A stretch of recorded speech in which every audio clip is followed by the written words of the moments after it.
I am sure. All right. So that was, I guess, based on Dag on Stern, or is that just a wild coincidence? No, that's what I heard. Dag was on Stern. Well, Chris came in and told us before the show. All right. So we got that. I have not heard it, but people keep saying, how come Dag's not on the show?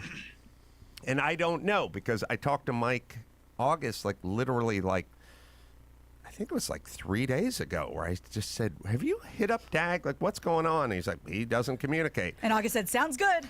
But Can do. He does. Dag is also very erratic. And also, as I've said, he's kind of nuts. And people are like, were you hating on Dag? He's like, I'm not really hating on him. He's a little nutty. Yeah. He's just a little nutty, which fine. So what happens is you don't talk to him for 3 years, and then you do talk to him.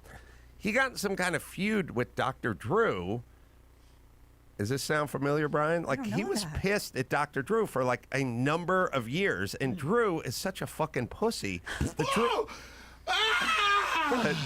Drew would keep calling him, sending emails Right. what have I done wrong? What have I done wrong? What's going on? I thought we were friends, and he just wouldn't.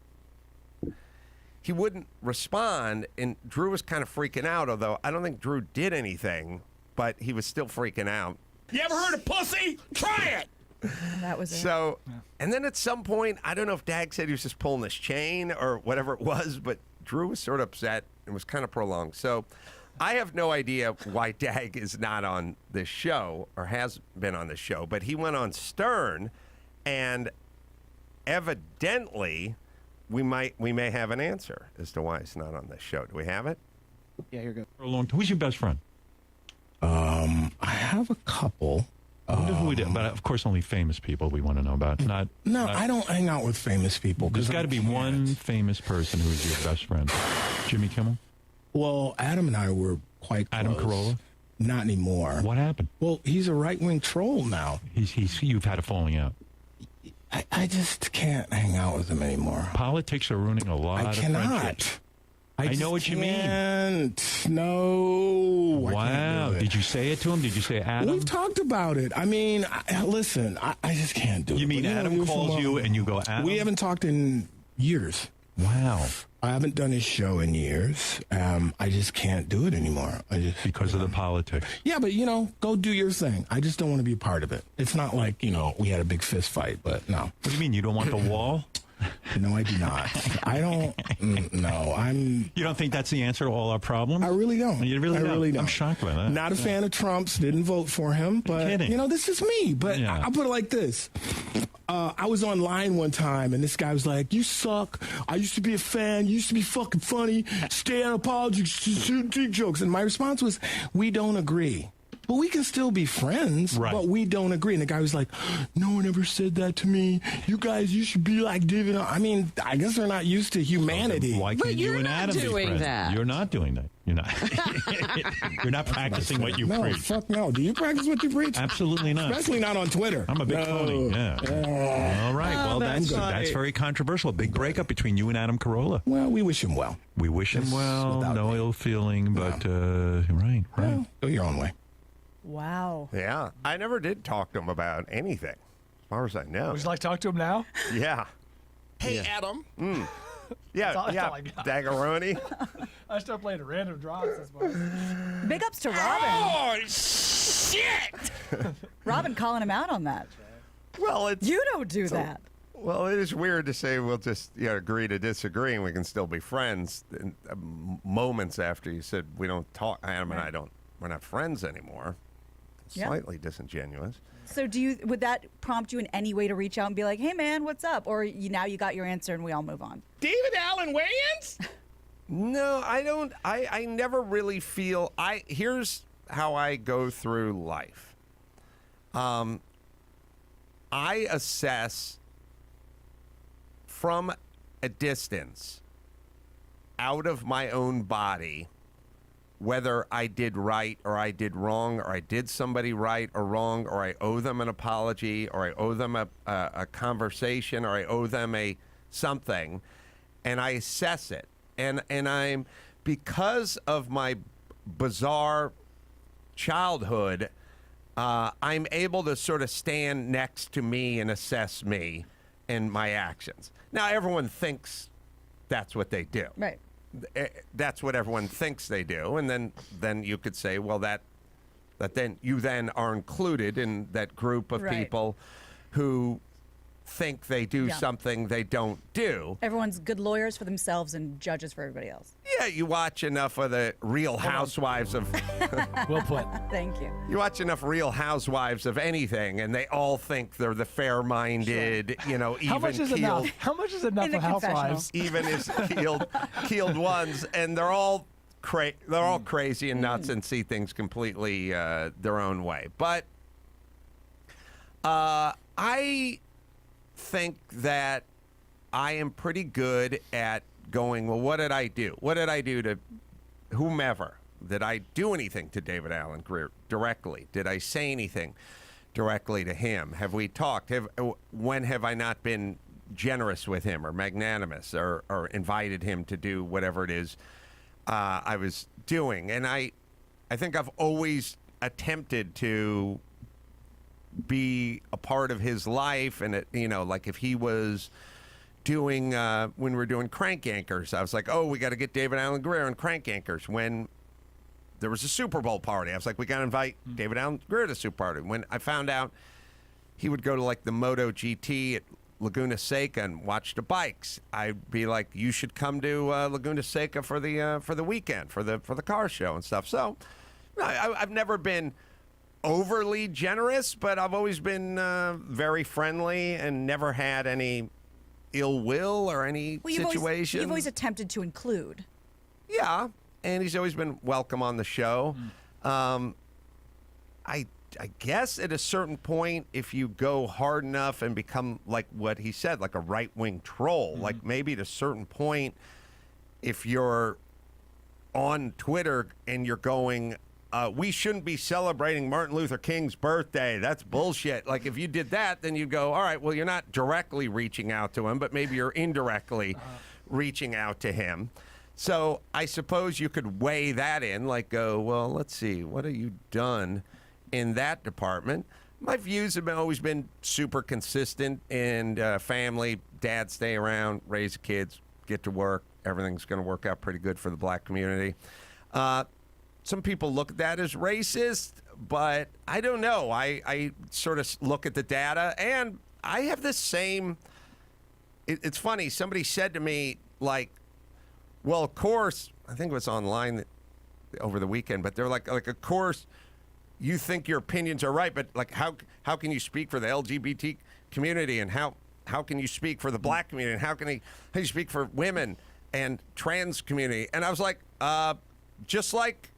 A certified trainer says diet and exercise. Like, I don't ask if you're gay, if the client's gay, or if they're black or Hispanic. I just go diet and exercise. I would argue this Change your diet slightly. sort of the opposite of racism, which is like, I just have a set of rules, which is get to work, raise your kids, get educated. In terms of our society, well, actually any society, there's just a way to become successful. It's like, don't have kids, get married later, have kids later, get your career going, stay in school, dad stick around, raise kids.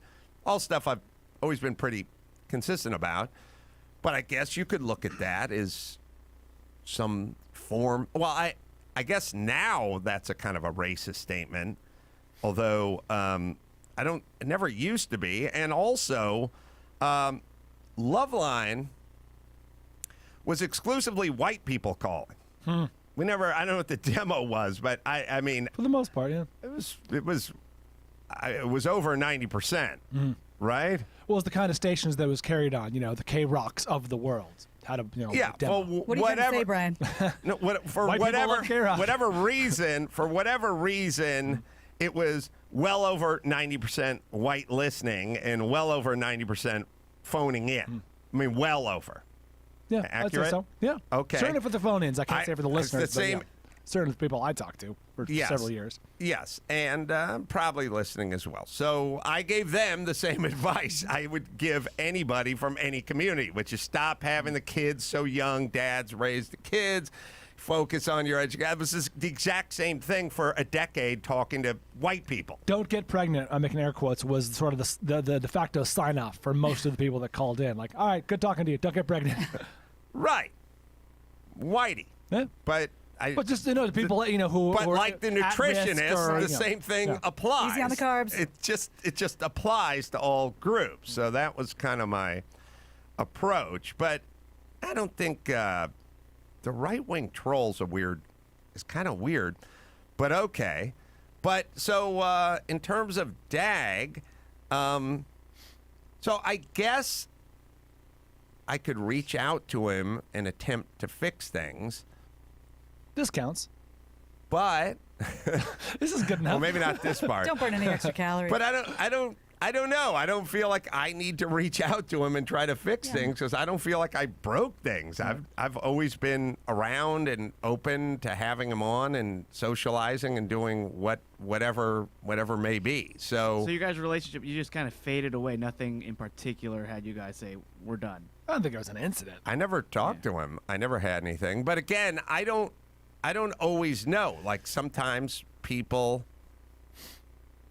There are times when there's an incident in somebody's head, but it's not in your head. It gets a little stuck in there. Anyone who's been married will probably can tell you that there are many incidents that you're totally unaware of. And so maybe there is an incident, but none that I'm aware of or none that I was present for. Let's get him on to talk about it. That'd be great. I remember you guys spent a lot of time, I say a lot of time, but you guys spent like a good 24 hours together when you were doing Road Hard. And, he was around all day for that. And, he seemed fine for that. And then he came on to promote Road Hard. He came to all the press events and everything. I don't know if there's anything in there that you remember, any sort of animosity or... Well, no. I think what has happened is I think Trump got elected, and there's two sides of this world now, which is you have to be completely outraged that he's the president and being going nuts on him, or there's my side, which is I get to fuck on with my life, and we'll see what happens in 2 years.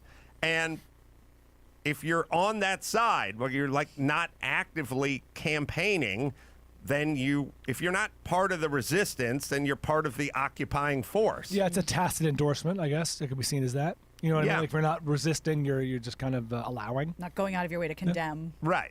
So I'm not, and so that then gets me into the group who's occupying Poland, except for I'm not in the army. Right. I'm not in the army. I'm a citizen, and I'm not picking up a pitchfork. You were just following orders. That's right. Yeah, I'm not heading down to the White House, but I don't really care. And I've been on the record many times by saying nobody's going to change your life. Presidents are going to come and go. Politicians are going to come and go. I don't like many of them, but they're not going to change your life. Your job is to focus on your little constituency, which is your family, your neighborhood, your community. Stay the course there. Feels like an insane distraction to get pulled away from what that is. Now, if you really think that the president, in this case Trump, or whomever becomes president or whatever, is basically doing what Hitler did in Poland in 1939, then you should go out and do it. I don't think that. Yeah. I'm not an alarmist in any facet of this stuff. So that's my thing. I go to work and pay my taxes. Well, that's what I find kind of interesting about this because, for the years I've been here, all the time, the three of us think very differently. A lot of times Brian and I are on the same page and we're kind of hashing out and trying to figure it out. And if I was just in my little world with, my liberal friends or whatever all the time, I would have no reason to expand my horizons. I'd have no reason to be more flexible mentally when it comes to these kinds of conversations. And because I'm here every day, I have a much broader point of view than I would have if I didn't have this type of opportunity. You understand right-wing trolls now a little right. more. I'm inside the head of the psychopath. That's right. No, but it has made a huge difference in not only in how I think, but how I communicate with people who I agree with and who I disagree with. So who wouldn't want to have that conversation? Yeah, well, I don't know. A lot of people don't want to have that conversation. I don't get it. This sort of notion of like, well, you can't tolerate people that think different. Well, here's part of the problem, I think. It's not people who think differently than you about subjects. It's, we talked about school choice. I'm for school choice. Now, if I'm just for school choice and you're pro LA Unified, then that's fine. You have a position, I have a position, and there's no reason why we can't be friends. I think differently. I want competition. I want these startup schools. But that's also, it's sort of statistically based on truths, which is your system not been working out so well. I'd like to try something else that does seem to have a better batting average, but fine. You're pro LA Unified and I'm pro school choice. That's fine.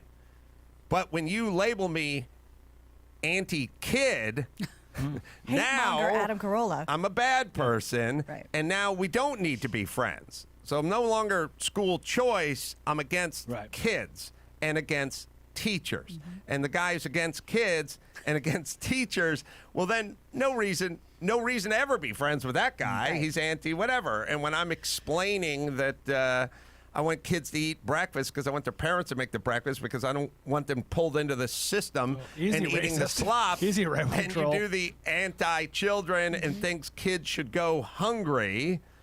Well, then you shouldn't be friends with somebody who thinks kids should go hungry. That's a bad It's a reasonable person. position to hold. If you said, I'm a dog trainer and I will train the dog and I'll discipline the dog or whatever, I'd go, oh, okay. And if you, and now, not me, not my dog, not Phil. He does whatever Phil wants. That's how we set it up. But if I turn what you did into canine abuse, well, then I wouldn't be friends with someone who abused dogs. Right. Is Dag the dog here, or is he the dog trainer? I'm just trying to set the record straight. I don't want to get you in deeper trouble. I don't want to get you in deeper trouble. All right. So I think a lot of what's going on is turn the people you disagree with into bad people. Hang that label of whatever, sexist, xenophobic, whatever it is, start anti-gay or like anti-whatever. Start hanging all that on everybody. And then why would you be friends with someone? Would you be friends with someone who was anti-gay? Brian, answer I'm carefully. anti-gay. Well, hold on. Are we friends? Yeah. Before I answer the question. Anti-gay. So I wouldn't be friends with someone who is anti-gay or anti-black or anti-anything. Why would you be friends with that person? Yeah. I mean, you're Pretty basically saying it's clear. a bad person. Yeah. All right. Or someone who abused their dog or their kids or wanted kids to go hungry. It's a little easy. It lets you off the hook pretty good to just label that person and then be able to walk away. Well, I think because what you'd have to do is you'd have to get your ducks in order and put together a good, coherent argument as to why just LA Unified is a better idea than having school choice, which is it's more work. It's a little more nuanced. I don't know. A little complicated. I don't know. I don't know that it's even doable, but statistically. But it's certainly a lot more work on your half Then to call me a have. kid hater. But just say, "Hey, kids," and then you get to move on with your arm raised in victory. Well, come back, Dag. Yeah, I think we'd it's what like we're- him I think to it's what come we're saying. I back. think it's what we're saying. I think that's what we're saying.